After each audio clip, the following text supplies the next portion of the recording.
খবরদার, যারা মা বাবারে বৃদ্ধাশ্রমে দেয় তারা বয়সে পৌঁছলে, তারা বার্ধক্যে পৌঁছলে, তারা যখন মা বাবা হবে তাদের কপালে বৃদ্ধাশ্রম থাকবে না। ঠিক কিনা? যেই ডাকাত মা বাবার বৃদ্ধাশ্রমে দিয়ে এসেছো, তোমার কপালে বৃদ্ধাশ্রম নাই। ভাঙ্গা থালা হাতে নিয়ে তুই ভিক্ষা করে খাবি, চিল্লা এখন ঠিক কিনা? আল্লাহ বললেন খবরদার, আমি আল্লাহর দুইটা ফায়সালা। প্রথম ফায়সালা ইবাদত হবে একজনের, তিনি কে? আর ইহসান করবা মা বাবার সাথে। আমরা বললাম ইহসান কি? আল্লাহ বললেন মা বাবা যখন বার্ধক্যে পৌঁছে, খবরদার তাদের কোনো কাজে নাক ছিটকাবা না, বৃদ্ধাশ্রমে দিবা না, তাদের খেদমত করবা। তোমার জীবনটারে উজালা করে দিবে কে? জোরে বলেন না। আল্লাহ বললেন ইহসানের 2 নাম্বার ব্যাখ্যা, ওয়ালা তানহারহুমা ওয়া কুল লাহুমা কাওলান কারীমা। মা বাবারে ধমক দিও না। কি দিও না? অনেকে মা বাবারে ধমক দেয়, কি দেয় না? জোরে কোন? সবার সাথে ভালো আচরণ, ঘরে ঢুকলেই মারে বকা দেয়, গালি দেয়, আছে না নাই? বাবারে ডাকে বুড়া, মারে ডাকে বুড়ি, আছে না নাই? তুমি কেমন করে বাবারে বুড়া ডাকলা, মারে বুড়ি ডাকলা? তাদের এই বয়সটা তো এমনি এমনি হয় নাই। তোমারে লালন পালন করতে যেই তারা তাদের জীবন যৌবন হারিয়ে আজকে বুড়া বুড়ি, ঠিক কিনা? তোমাকে মানুষের মতো মানুষ করতে যে তারা তাদের জমি হারালো, তোমারে বিদেশ পাঠাতে যে তারা তাদের বিটে মাটি হারালো। খবরদার, এরকম দয়াময় মা বাবাকে ধমক দিও না। কার কথা? ওয়ালা তানহারহুমা। 3 নাম্বার ব্যাখ্যা আল্লাহ বললেন ওয়া কুল লাহুমা কাওলান কারীমা। মা বাবার সাথে কোমল আচরণ করো, মোলায়েম ভাষায় কথা বলো, নরম ভাষায় কথা বলো। কি ভাষায়? নরম ভাষায়। অনেকে আছে দেখবেন সবার সাথে খুব মিষ্টি আলাপ, বন্ধু বান্ধবের সাথে ভালো আচরণ, বাজারে গেলে ভালো আচরণ, স্কুলে ভালো আচরণ, ঘরে ঢুকলে মায়ের গালি দেয়, আছে না নাই? বাপারে গালি দেয়, আছে না নাই? ফ্যান্সি ডিলের টাকার জন্য মারে লাথি মেরা ঘর থেকে বের করে দেয়, এরকম ডাকাত আছে না নাই? আল্লাহ বললেন খবরদার, যত ভদ্রতা তুমি জানো, যত নম্রতা জানো, যত কার্টিসি তুমি জানো, সব কার্টিসি তুমি তোমার মা বাবার জন্য খরচ করবা। এরপর আল্লাহ বললেন ওয়াখফিদ লাহুমা জানাহায যুল্লি মিনার রাহমাতি ওয়া কুর রাব্বিরহামহুমা কামা রাব্বায়ানি সাগীরা। তোমার যত ক্ষমতা আছে, সম্পদ আছে, মা বাবার জন্য বিলিয়ে দাও।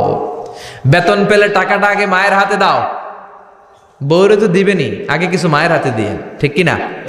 গিফট দিলে আগে মায়ের গিফট দাও। বরকত দিয়ে দিবে কে? মার হাতে তুলে দাও, বরকত আছে না নাই? মায়ের হাতে আগে দিলে ওই বেতনের ভেতরে বরকত ঢুকায় দিবে কে? আর বাবা মা একজন কিংবা 2 জন যদি দুনিয়া ছেড়ে বিদায় নেয়, তাদের কবরের সামনে দাঁড়িয়ে চোখের পানি ছেড়ে পড়তে আরম্ভ করো রব্বির হামহুমা কামা রাব্বায়ানি সাগীরা ওয়া কুর রাব্বির হামহুমা কামা রাব্বায়ানি সাগীরা। ও আল্লাহ, মা বাবা দুজন যেমনি আমাদেরকে আদর করেছে, মা বাবার কবরে তুমিও আমাদের বাবা মা 2 জনকে আদরের চাদরে ঢেকে নিও। পড়েন আমিন। যাদের বাবা মা নাই এই দোয়াটা করবেন। প্রত্যেক নামাজের পরে আব্বা আম্মার জন্য এই দোয়াটা করতে হবে। রাজি আছেন তো? আমরা যারা আব্বা আম্মা হারিয়েছি, আল্লাহ তাদের কবরগুলোর তুমি জান্নাতের বাগান বানাও। এজন্য মা বাবার সাথে ভালো আচরণ, এটা ফরজ। যুবক ভাইয়েরা, রক্ত গরম, মাথা ঠিক থাকে না, মার সাথে কি বলো, বাবার সাথে কি আচরণ করো। যেই বাবা মা তাদের জীবন যৌবন শেষ করলো তোমার জন্য, খবরদার ওই বাবা মারে গালি দিও না। তুমি নামাজি হতে পারো, তুমি আল্লাহর ওলি হতে পারো, হাজী সাহেব হতে পারো, কিন্তু মা বাবা যদি তোমার উপর নাখোশ হয়, তোমার দুনিয়াও শেষ, আখিরাতও আমও শেষ। সালাও। এজন্য বিশ্বনবী বললেন সবচেয়ে ভালো আমল মা বাবার সাথে ভালো আচরণ। আরবিতে এটারে বলে বিররুল ওয়ালিদাইন। কি বলে? এক সাহাবী বলল, নবী আইয়ুল আমালি আফদাল, এই পৃথিবীর বুকে সবচাইতে সেরা আমল কোনটা? বিষ্ণু বললেন 3টা। কয়টা? 1 নম্বরে আসসালাতু ফি ওয়াক্তিহা, সময় মতো নামাজ, আজান হওয়ার সাথে সাথে নামাজ পড়বা, এর চেয়ে ভালো কাজ আর নাই, ঠিক কিনা?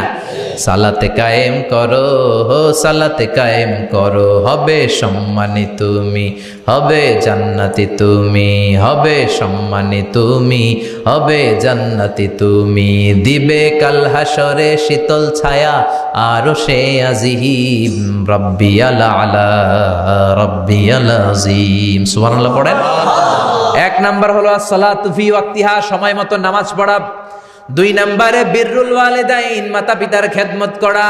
3 নম্বরে আল জিহাদু ফি সাবিলিল্লাহ, আল্লাহর রাস্তায় জিহাদ করা। আল্লাহর রাস্তায় জিহাদের দরকার আছে না নাই? আছে। এই 3টা আমল সেরা। নামাজ যেমনি সেরা, মাতা পিতার সাথে ভালো আচরণ সেরা, জিহাদ করা সেরা। আরেক বর্ণনায় বিশ্বনবী বললেন, মা বাবার খেদমত করা জিহাদের চেয়ে বেশি দামি। আল্লাহু আকবার।